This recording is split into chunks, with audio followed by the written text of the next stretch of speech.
Este é o primeiro bloco do programa Tribuna Livre, que recebe hoje aqui a doutora Miriam Kese, advogada, ela é presidente da Comissão Criminal e Sistema Carcerário da OAB, já foi diretora do Presídio Estadual e atualmente é membro do Conselho Penitenciário. Além dela, o doutor Dayan Albuquerque, promotor de controle externo da atividade policial e responde atualmente pela Promotoria de Execução Penal. Nosso tema, o atual sistema prisional. Doutor Dayan, boa noite ao senhor, mas primeiro as damas, viu? Doutora Kese, boa noite. Muito obrigada. Satisfação tê-la conosco. A satisfação é toda minha, principalmente poder representar a OAB nessa entrevista, né? Porque sistema penitenciário, sistema carcerário é um tema de muita importância e muito pouco tratado na nossa sociedade. A partir do momento que a nossa sociedade descobrir a importância desse tema, muita coisa diferente vai acontecer. Bacana, então, bem a propósito, estamos tratando dele aqui hoje. Doutor Dayan, agora sim, satisfação tê-lo conosco. Você é um cavalheiro, né? Como sempre, né? O programa recebe poucas mulheres e quando elas vêm, elas têm prerrogativa neste programa. Doutor Dayan, boa noite, satisfação tê-lo conosco. Boa noite, satisfação é minha, um tema muito importante para a sociedade, para as pessoas que nos assistem, né? E reunir as pessoas que, igual a doutora Miriam Kese, que a gente já conhece de algum tempo aí, que tem conhecimento profundo sobre o sistema penitenciário do Acre. Okay. A primeira pergunta, doutor Dayan, doutora Miriam, todos nós sabemos, é cantado em prosa e verso, que o sistema carcerário brasileiro ele é desumano. E, além disso, ele ressocializa muito pouco se comparado, por exemplo, aos Estados Unidos. Nós temos até uma inversão. Esses dados que eu tenho há muito tempo é que o sistema carcerário nos Estados Unidos ressocializa até 70%, mais de 70%, dos presos, e no Brasil nós temos uma inversão, apenas 30% em alguns casos exitosos são recuperados, alguns presídios conseguem recuperar no Brasil. Eu pergunto, a situação no Acre é diferente da situação do resto do Brasil? Eu vou começar pela doutora Miriam Kese, que já foi diretora do presídio. Não vejo a situação do Acre como uma posição em destaque, de forma positiva, em relação dos outros estados brasileiros. Ao contrário disso, eu tenho prestado muita atenção nas reportagens, de índices postados pela nossa segurança pública, e nós sempre estamos naquele ranking de que encarceramos muito. E a minha indagação é: qual é a resposta que nós damos a esse encarceramento? Qual é o produto final, Narciso, desse encarceramento? E nós temos índices muito baixos de ressocialização. Então, assim, o Acre não carrega uma posição em destaque em relação aos outros estados brasileiros, nem não. Nem positiva, nem negativa? Negativa. Eu acho que o Acre, ele precisa realmente parar, pensar e trabalhar esse tema de forma efetiva. Nós estamos maquiando o nosso sistema penitenciário. Se a gente começar a observar, Osmir, doutor Dayan, Narciso, quantas unidades prisionais nós temos distribuídas no Estado, quantas vagas nós temos distribuídas no Estado. Por aí a gente já começa a ver o nosso declínio em capacidade de gestão do sistema prisional. Por exemplo, eu tenho um dado aqui, porque em seguida tem a sua resposta, que a média de superlotação no Brasil é de 66%. Em Pernambuco, que é o caso mais grave no Brasil, no estado de Pernambuco, 184. No Acre, essa média é abaixo da média nacional da superlotação, mas ainda é preocupante. Eu concordo em parte com a doutora Miriam Kese. Realmente existem algumas dificuldades que têm que ser enfrentadas, mas em outra parte elas estão sendo enfrentadas sim. Nós temos aí o empenho, pelo que a gente está vendo aí, de algumas políticas públicas, até no sentido de, por exemplo, posso citar aqui, no mês de novembro, estão sendo adquiridos aí os raios-x, de tanto que a gente reclama, esses raios-x já vão ser adquiridos. Tem aquelas raquetes também que vê sistema de metais, que estão sendo, acho que 60 e poucas raquetes.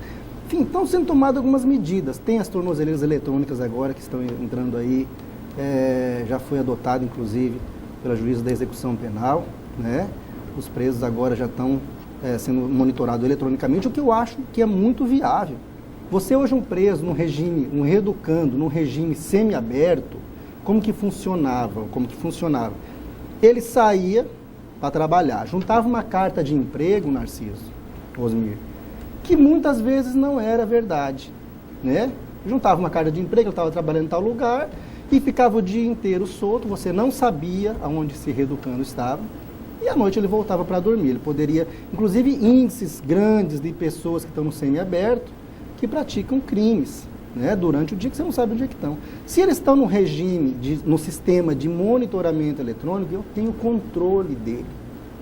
Você trabalha no local tal, eu tenho controle onde você está.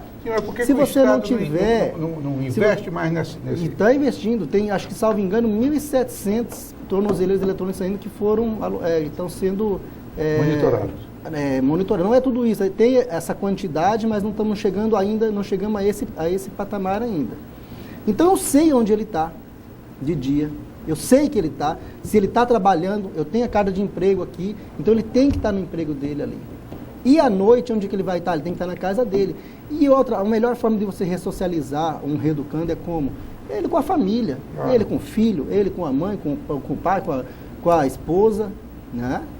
Esse é o sistema que está sendo adotado, inclusive está sendo adotado já em Cruzeiro do Sul, que eu entrei em contato com um colega nosso lá também, já de muito tempo que a Justiça já está adotando lá esse sistema.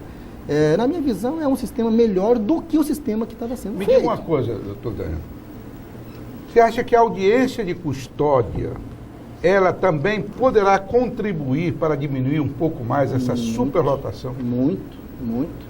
A audiência de custódia, na minha visão, ela é fundamental. Porque muitas vezes, acredito que a doutora Miriam Kieser irá concordar, você tem uma pessoa que praticou ou supostamente praticou um delito, uma infração penal, e com a audiência de custódia, né, na hora do flagrante, é encaminhado para o juiz, onde está um promotor, onde está um defensor, um advogado particular, e ali você vai verificar a legalidade desse flagrante e vai verificar também a possibilidade dessa pessoa responder o processo ou não em liberdade. Existem casos que você até pratica um crime sobre uma das excludentes do artigo 23, uma excludente de ilicitude.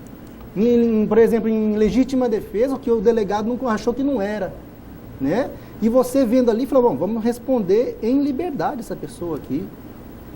Eu entendo, inclusive participei como telespectador, vamos dizer assim, da primeira audiência que teve aqui, que foi na primeira vara criminal, a doutora Miriam Kieser estava junto também, né, com o doutor Daniel, a doutora Nelma, que era promotora, e a gente pôde verificar que ela, na minha opinião, ela tem que ser implantada, e o CNJ já baixou a resolução e ela vai ser implantada aqui no Acre. Tem três temas importantes aqui na fala do doutor Dayan, né?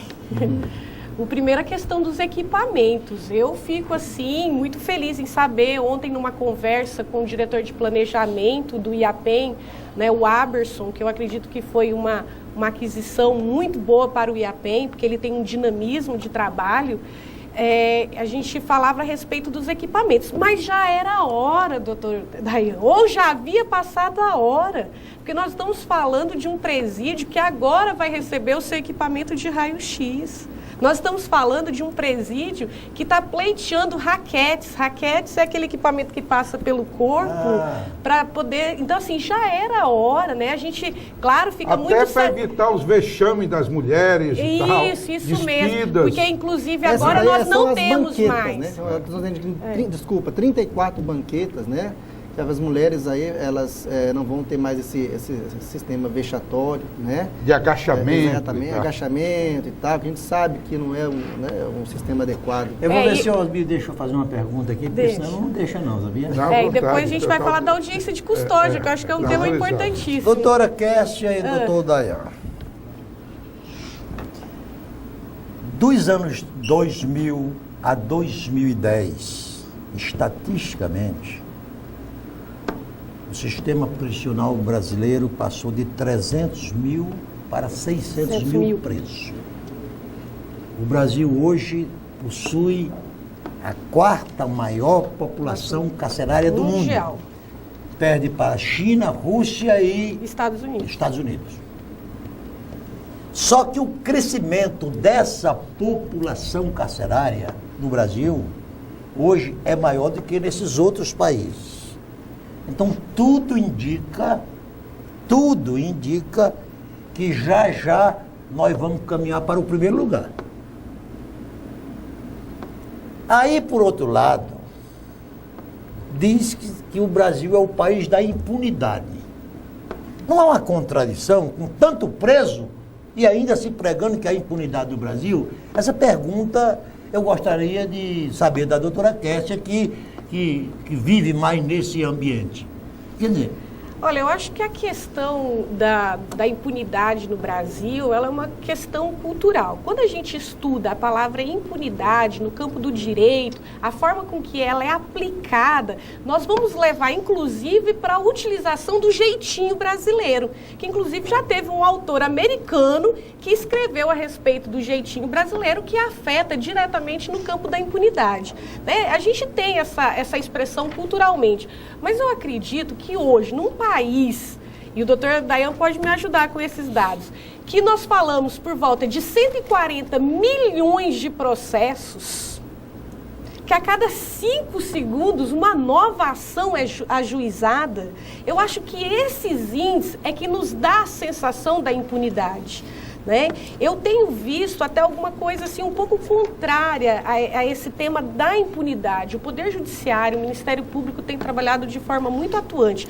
Tão atuante que estão fazendo um controle muito rigoroso, né? Tem trabalhado muito em cima do encarceramento.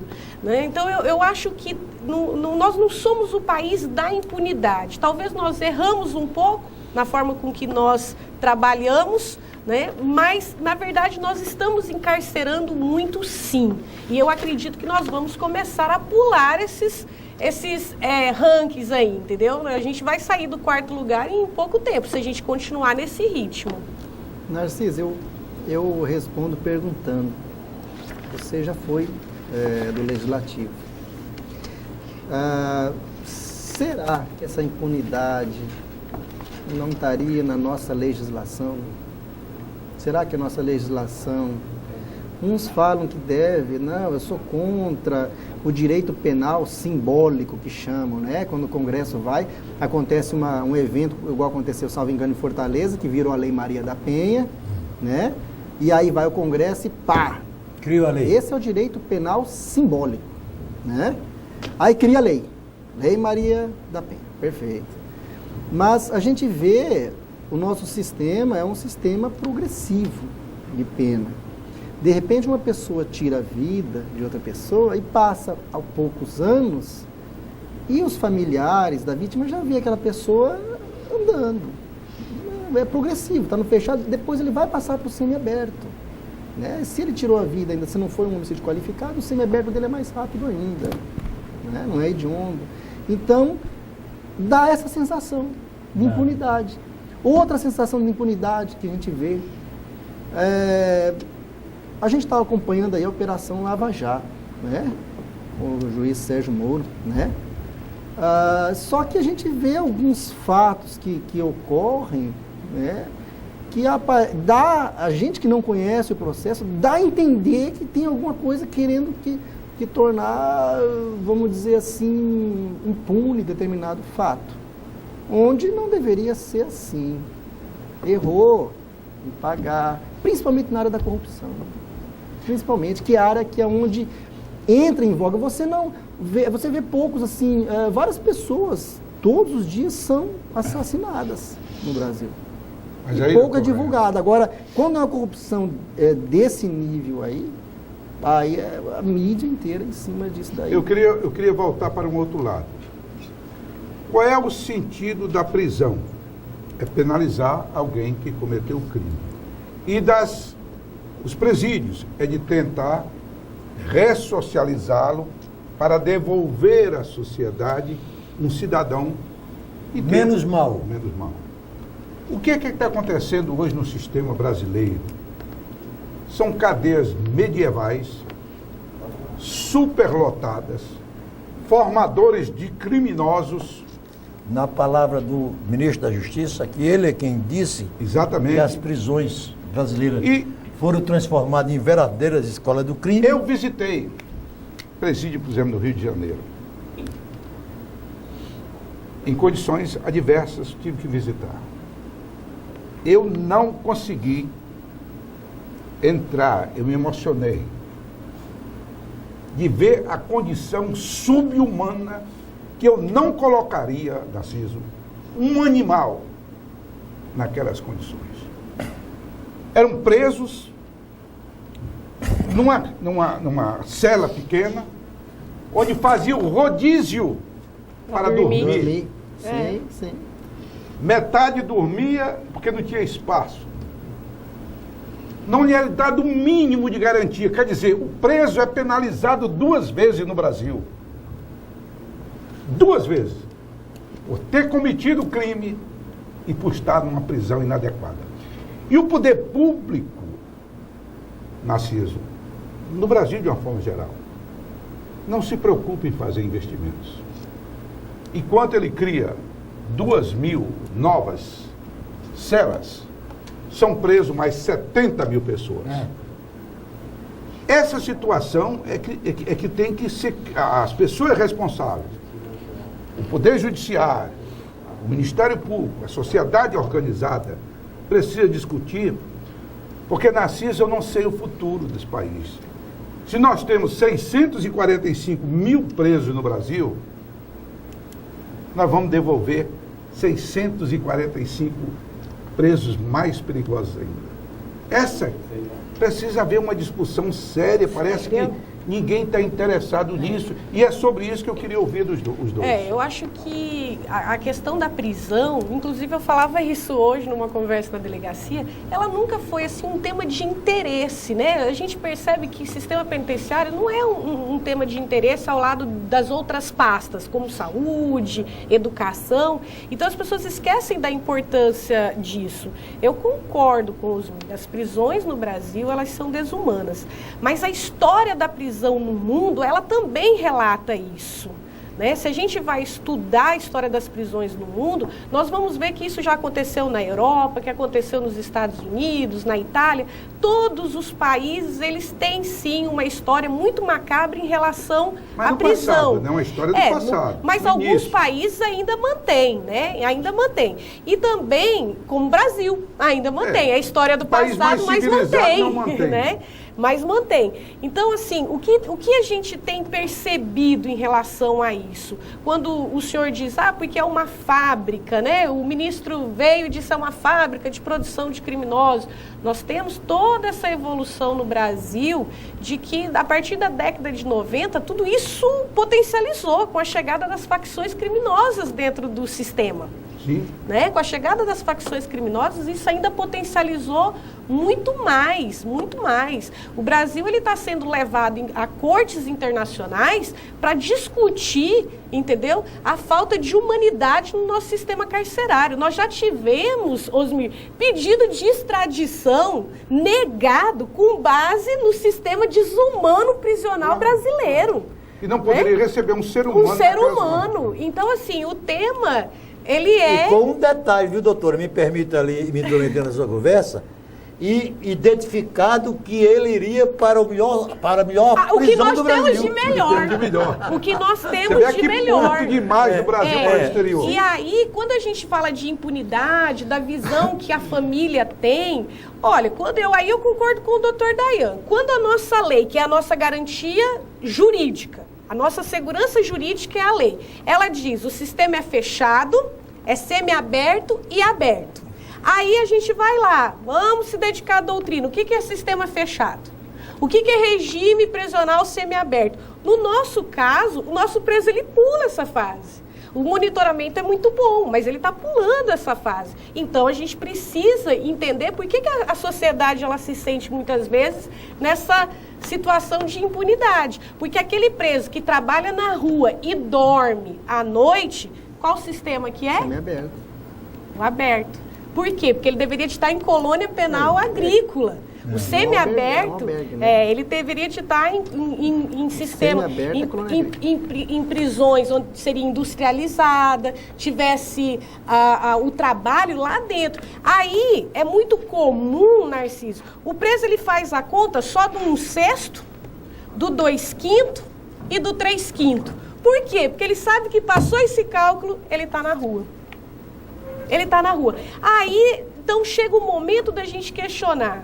Será que a gente está fazendo a correção correta? Será que então não era melhor o nosso poder legislativo voltar a repensar isso? As penas alternativas, elas contribuem muito com a ressocialização. E nós não temos essa visão. O Brasil tem a visão do encarceramento. Nós precisamos começar a lapidar, entendeu? Uma visão de penas que realmente possam contribuir. Porque a história já mostrou pra gente que na época da nascente do capitalismo, nós queríamos prisão com trabalho. Hoje, que a saúde é ruim, a escola é ruim, nós queremos um sistema penitenciário previdenciário. Aquele que dê escola, que dê saúde, que coloque... Então, assim, a gente precisa repensar todos esses modelos e ver aquilo que se adequa à nossa realidade, né? Quem sabe a brabeza dessa crise econômica não nos leve a esse ponto. E tá bravo.